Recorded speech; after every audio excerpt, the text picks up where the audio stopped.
Hello students, मैं अरुण सोनी आज आपके लिए लेके आया हूँ पीरियोडिक टेबल का जो अपना नेक्स्ट पार्ट है उसकी आज बात करेंगे। ठीक है, पीरियोडिक टेबल अपन ने चला रखी थी। मैंने एक रफ सी यहाँ पे एक पीरियोडिक टेबल बनाई थी और आपको उसके बारे में थोड़ी बहुत बातें बताई थी। हेनरी मोजले ने दी थी पीरियोडिक टेबल। ठीक है, मॉडर्न पीरियोडिक टेबल की बात करते हैं। यहाँ पे सबसे ऊपर होता है हाइड्रोजन एटम, यहाँ पर सबसे ऊपर होता है हीलियम एटम। ओके, उसके बाद क्या क्या बात की थी ये सारी अपन ने पिछले वीडियो लेक्चर के अंदर कर रखी है। ठीक है, अब इसमें से आपको क्या क्या पढ़ना है ये देखना। अब पीरियोडिक टेबल के अंदर आपने बात की थी lithium, beryllium, boron, carbon, nitrogen, oxygen, fluorine और नियॉन। यहाँ पे आपने बात की थी sodium, magnesium, aluminium, silicon, sulphur, सी। ठीक है, इतनी अपन ने बात की थी। अब देखो आपको इसके बाद क्या करना है। अब इसमें से आपसे ना क्या क्या पूछा जाता है, पहले तो ये बात करेंगे। पहला क्वेश्चन आपसे यहाँ पे पूछा जाएगा, हाइड्रोजन की स्थिति असामान्य क्यों है? हाइड्रोजन की स्थिति असामान्य क्यों है, पहला क्वेश्चन। अच्छा क्वेश्चन है, क्योंकि यहाँ पर हाइड्रोजन क्या है, एक अपवाद है आवर्त सारणी का। तुमसे किसी भी आवर्त सारणी में पूछा जाए, अगर मान लो तुमसे पूछ लिया डोवेराइनर की आवर्त सारणी का अपवाद बताओ और न्यूलैंड की आवर्त सारणी का अपवाद बताओ, या मेंडलीफ की आवर्त सारणी का अपवाद बताओ, या आधुनिक आवर्त सारणी का अपवाद बताओ, तो एक फिक्स अपवाद है, याद रख लेना। हाइड्रोजन का स्थान यहाँ पे निश्चित नहीं है।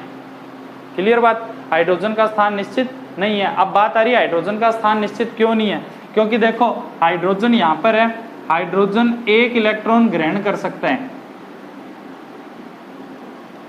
ठीक है, अगर एक इलेक्ट्रॉन लेता है तो हीलियम का परमाणु क्रमांक के बराबर आ जाएगा। अगर एक इलेक्ट्रॉन लेता है तो हीलियम के परमाणु क्रमांक के बराबर आ जाएगा, और ये एक इलेक्ट्रॉन दे भी सकता है। अगर ये एक इलेक्ट्रॉन त्यागता है, ठीक है, तो इस वाले वर्ग के साथ आ जाएगा जिसकी संयोजकता क्या होती है, एक होती है। और अगर ये एक इलेक्ट्रॉन लेता है तो हाइड्रोजन यहाँ पर भी आ सकता है, तो अपवाद है। मगर इसको यहाँ पर ही क्यों रखा है, तो उसका रीजन सिर्फ इतना ही है, क्योंकि इसमें प्रोटॉन की संख्या कितनी है, एक है। प्रोटॉन की संख्या के कारण इसको यहाँ पे रखा है। क्लियर, ये क्वेश्चन हो जाना चाहिए अब। ठीक है, हाइड्रोजन के बाद अपन बात करते हैं, आपसे एक क्वेश्चन और पूछते हैं। आवर्त सारणी के पहला आवर्त, दूसरा आवर्त व तीसरे आवर्त में कुल कितने तत्व हैं? कुल कितने तत्व हैं? ध्यान रखना, ये आपसे क्वेश्चन पूछा जाता है। पहले आवर्त में, दूसरे आवर्त में, तीसरे आवर्त में कितने तत्व हैं? और मैंने आपको पहले कहा 1 से 20 तक के नाम याद रखो, जिससे आपको ये पता चल जाएगा कौन सा तत्व कहाँ है। हो सकता है कल को पूछ ले कार्बन कौन से आवर्त में या कौन से वर्ग में है। तो देखो पहले आवर्त में 1 और 2 तत्व होते हैं, दूसरे आवर्त में कुल तत्व होते हैं 10, तीसरे आवर्त में कुल तत्व होते हैं 10। ये याद रखना है मेन चीज तो। ठीक है, चलो अगर मान लो पूछ भी ले चौथे आवर्त में कुल कितने तत्व होते हैं, तो देखो यहाँ पर होते हैं 10 तत्व, 2 तत्व होते हैं इधर, 6 तत्व होते हैं इधर, 10 और 6 16 और 2 18। तो चौथे आवर्त में अगर कोई पूछ ले तो कितने बताओगे, 18 तत्व बताओगे। तत्वों की संख्या आपको याद रखनी पड़ेगी। ठीक है, उसके बाद आपसे पूछते हैं, एक परमाणु है, मान लो आवर्त सारणी की बात ना करके अब मैं एक परमाणु की बात करता हूं।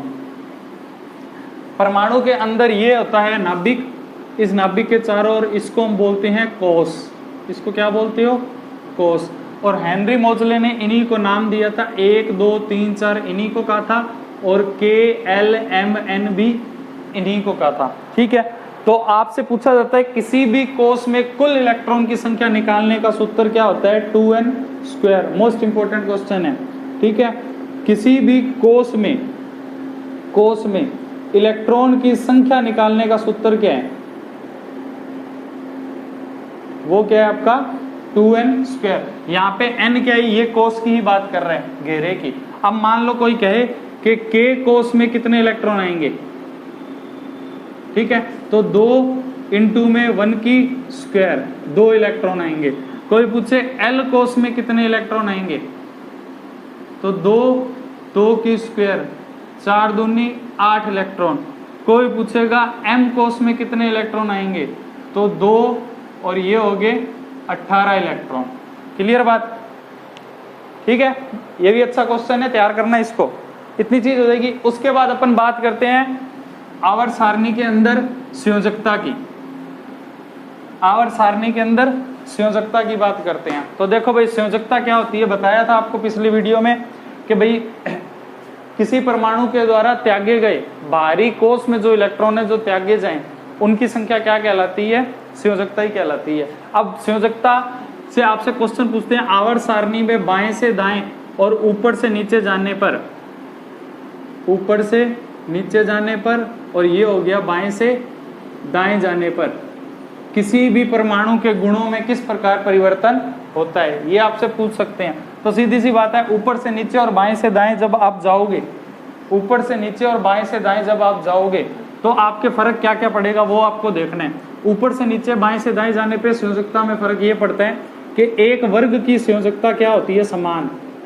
वर्ग की संयोजकता क्या होती है, समान। मतलब प्रथम वर्ग की मैं बात करूं तो इसकी संयोजकता कितनी है, +1। ठीक है, अगर मैं हैलोजन की बात करूं तो इसकी संयोजकता कितनी है, -1। अगर मैं अक्रिय गैसों की बात करूं तो इसकी संयोजकता कितनी है, 0।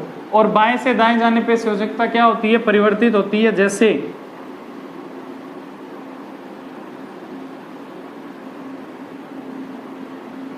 ये देखो, जैसे लिथियम की संयोजकता +1, बेरिलियम की +2, बोरॉन की +3, कार्बन की +4, -4 भी, क्योंकि कार्बन इलेक्ट्रॉन दे भी सकता है और ले भी सकता है। नाइट्रोजन की +5 और -3, ऑक्सीजन की +6 और -2, फ्लोरीन की +7 -1, नियोन की 0। ठीक है, आप 0 भी बोल सकते हो और 8 भी बोल सकते हो। ठीक है, तो ये आपके हो जाएगा संयोजकता की बात। इससे आगे की बात करेंगे नेक्स्ट वीडियो में, और इस वीडियो के साथ मैं आपको 4 या 5 क्वेश्चन की पिक्स दूंगा, PDF होगी, उन क्वेश्चनों को जरूर करके देखना, notes banana. Okay, thank you.